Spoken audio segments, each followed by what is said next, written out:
Hello guys, कैसे हैं आप सब। उम्मीद करते हैं अच्छे होंगे, मस्त होंगे और अपने पढ़ाई में व्यस्त होंगे। मैं धर्मेंद्र कुमार आप सभी को आसान स्टडी हाउस पर स्वागत करता हूं। एक बार फिर से हम आपके लिए साइंस के कुछ इम्पोर्टेंट क्वेश्चन को लेकर आए। आप इनमें से कितने का सही आंसर कर पाते हैं ये लास्ट में कमेंट बॉक्स में हमें ज़रूर बताएं। स्टार्ट करने से पहले एक मोटिवेशनल क्विट को पढ़ते हैं, ठीक है। कुछ नहीं मिलेगा अगर सही समय का वेट करोगे। कुछ नहीं मिलेगा अगर सही समय का वेट करोगे। ज़िंदगी बदलेगी, किस्मत बदलेगी जब तुम खुद को अपडेट करोगे। तो लाइफ में अपडेट होना चाहिए क्योंकि समय बदल चुका है, इसलिए अपडेट होना ज़रूरी है क्योंकि यह पहले की तरह अब नहीं रहा, ठीक है। तो चलिए आज का पहला क्वेश्चन स्टार्ट करते हैं। देखिए, पहला प्रश्न है, निम्नलिखित में से कौन सा सही सुमेलित नहीं है। यानी कि एक तरफ खेती दिया गया है और खेती का नामकरण वो बताना है आपको, वो सुमेलित यानी कि सही है या नहीं है, ठीक है। आपका ऑप्शन ए है फूलों की खेती, फ्लोरिकल्चर। ऑप्शन बी फसलों की खेती, एग्रोनॉमी। ऑप्शन सी सब्जियों की खेती, हार्टिकल्चर। ऑप्शन डी फलों की खेती, पोमोलॉजी। आपको बताना है इनमें से किसका सुमेलित नहीं है। यानी कि 3 ऑप्शन आपको बिल्कुल सुमेलित मिलेगा और एक ऑप्शन ऐसा होगा यानी कि वो सुमेलित नहीं यानी कि गलत है। तो आपको गलत आंसर का चूज करना है। चलिए टाइम स्टार्ट करते हैं।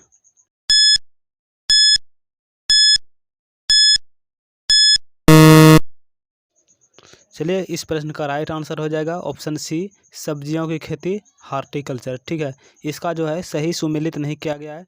यानी कि सब्जियों की खेती थी, हार्टिकल्चर जो है उसमें बागवानी की खेती की जाती है जिसमें कि फूल सब्जी यानी कि हर तरह से बागवानी में जितने भी प्रकार की होती है फूलों से संबंधित उन सभी की खेती होती है। स्पेशली बोले सब्जियों की खेती तो वो हार्टिकल्चर में नहीं आती है, ठीक है। तो ऑप्शन सी बिल्कुल सही आंसर है इस प्रश्न का, ठीक है। बढ़ते हैं अपने अगले प्रश्न पर। क्वेश्चन है, ऑटोमोबाइल के हाइड्रोलिक ब्रेक के कार्य करने का सिद्धांत इनमें से कौन सा है। आपका ऑप्शन ए है आर्किमिडीज का सिद्धांत। ऑप्शन बी न्यूटन की गति का नियम। ऑप्शन सी बर्नौली का सिद्धांत या फिर ऑप्शन डी पास्कल का नियम।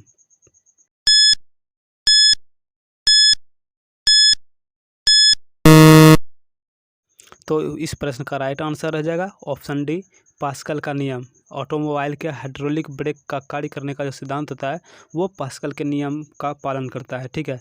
बढ़ते हैं अपने अगले प्रश्न, क्वेश्चन नंबर 3। वह तापमान जिसका पाठ्यांक फ़ारेनहाइट और सेल्सियस दोनों पैमाने पर वही होता है। यानी कि वह कौन सा ऐसा तापमान पाठ्यांक है जिसमें कि फ़ारेनहाइट और सेल्सियस दोनों पैमाने का जो मान होता है वो बराबर होता है। आपका ऑप्शन ए है 40 degree. Option B -40 degree. Option C -34 degree या फिर ऑप्शन डी -140 डिग्री। आपको बताना है कि किस पाठ्यांक पर फ़ारेनहाइट और सेल्सियस दोनों का मान बराबर होता है।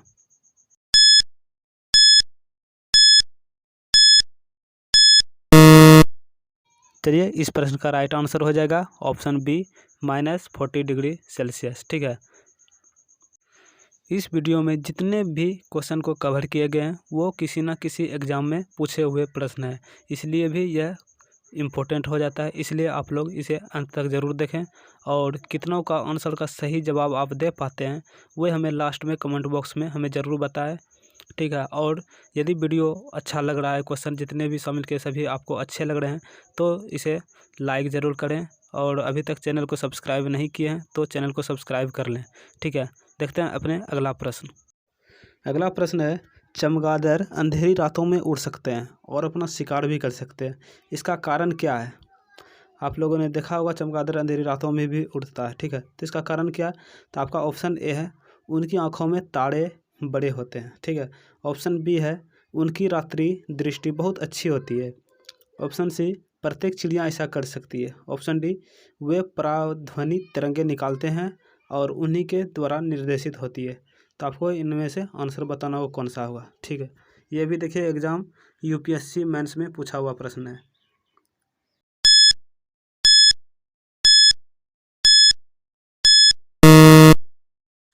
चलिए इस प्रश्न का राइट आंसर हो जाएगा ऑप्शन डी, ये पराध्वनि तरंगे निकालते हैं और उन्हीं के द्वारा निर्देशित होते हैं। अगला प्रश्न है, जेनेटिक इंजीनियरिंग में निम्न में से किसका प्रयोग होता है। Option A plastid. Option B plasmid, option C mitochondria, option D ribosome.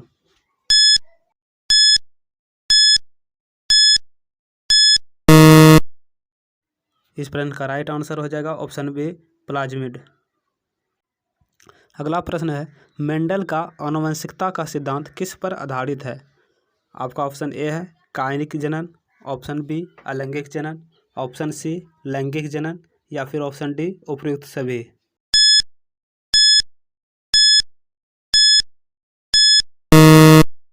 लिए इसका राइट आंसर हो जाएगा ऑप्शन सी लैंगिक जनन।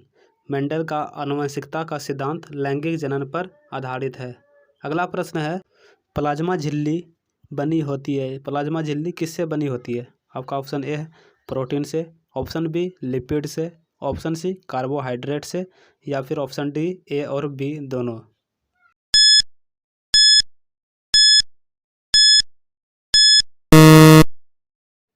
चलिए इस प्रश्न का राइट आंसर हो जाएगा ऑप्शन डी ए और बी दोनों, यानी कि प्लाज्मा झिल्ली प्रोटीन और लिपिड दोनों से बने होते हैं। ठीक है, अगला प्रश्न है, प्रथम विश्व युद्ध में निम्नलिखित में से किस एक का रासायनिक आयुध के रूप में प्रयोग हुआ था? यानी कि प्रथम विश्व युद्ध में किस रसायन का प्रयोग हुआ था? आपका ऑप्शन ए है carbon monoxide, option B hydrogen sulphide यानी hydrogen cyanide, option C mustard gas या फिर ऑप्शन डी भाप अंगार गैस।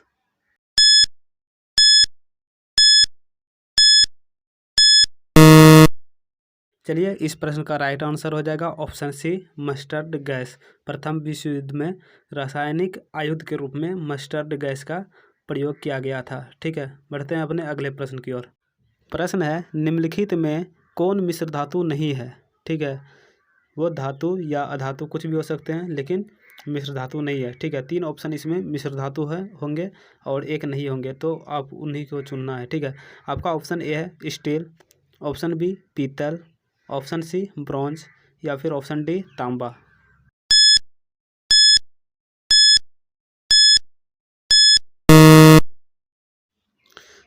तो इस प्रश्न का राइट आंसर है ऑप्शन डी तांबा। ठीक है, इसमें देखिए स्टील, पीतल और ब्रॉन्ज ये मिश्र धातु है, ये एक या दो से अधिक से धातुओं से मिलकर बना हुआ है, लेकिन तांबा जो है ये सिर्फ ओनली धातु है, ये मिश्र धातु बिल्कुल भी नहीं है। ठीक है, तो इसलिए ऑप्शन डी बिल्कुल सही आंसर है इस प्रश्न का। नेक्स्ट प्रश्न है, देखिए एसएससी स्टेनोग्राफर एग्जाम 2014 में भी पूछा गया है। ठीक है, तो बहुत ही इंपॉर्टेंट सब प्रश्न है, तो देखते रहिए आप। प्रश्न है, सर सीवी रमन को उनके किस प्रयोग के लिए नोबेल पुरस्कार प्रदान किया गया था? आपका ऑप्शन ए है प्रकाश परावर्तन, ऑप्शन बी प्रकाश विक्षेपण, ऑप्शन सी प्रकाश परिकिरणन या फिर ऑप्शन डी प्रकाश परिक्षेपण।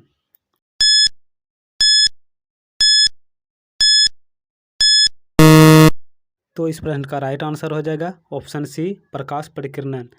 प्रकाश परिकिरणन के यानी कि खोज के लिए ही डॉक्टर सर सीवी रमन को, यानी कि ये भारत के ही वैज्ञानिक थे और इन्हें 1930 में नोबेल पुरस्कार दिया गया था। ठीक है, तो सीवी रमन को उनके प्रकाश परिकिरणन के खोज के लिए ही नोबेल पुरस्कार प्रदान किया गया है।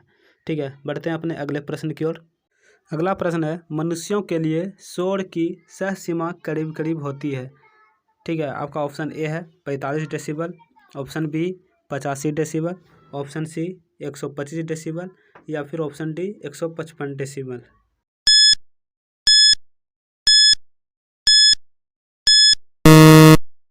तो चलिए इस प्रश्न का राइट आंसर है ऑप्शन बी 85 डेसिबल।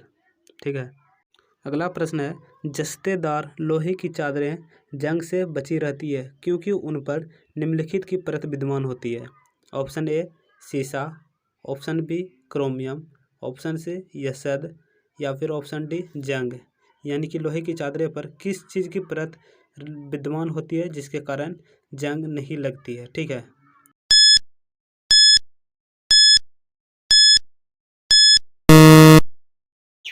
चलिए इस प्रश्न का राइट आंसर हो जाएगा ऑप्शन सी यसद। ठीक है दोस्तों, ये वीडियो कैसा लगा ये हमें कमेंट बॉक्स में ज़रूर बताएं, और आप इनमें से कितनों का आंसर पहले से जानते थे या फिर कुछ नया सीखने के लिए मिला है वो हमें कमेंट बॉक्स में ज़रूर बताएं। ठीक है, और अभी तक आपने चैनल को सब्सक्राइब नहीं किया है तो प्लीज़ चैनल को सब्सक्राइब कर लें, ताकि जब भी वीडियो अपलोड हो तो नोटिफिकेशन आप सभी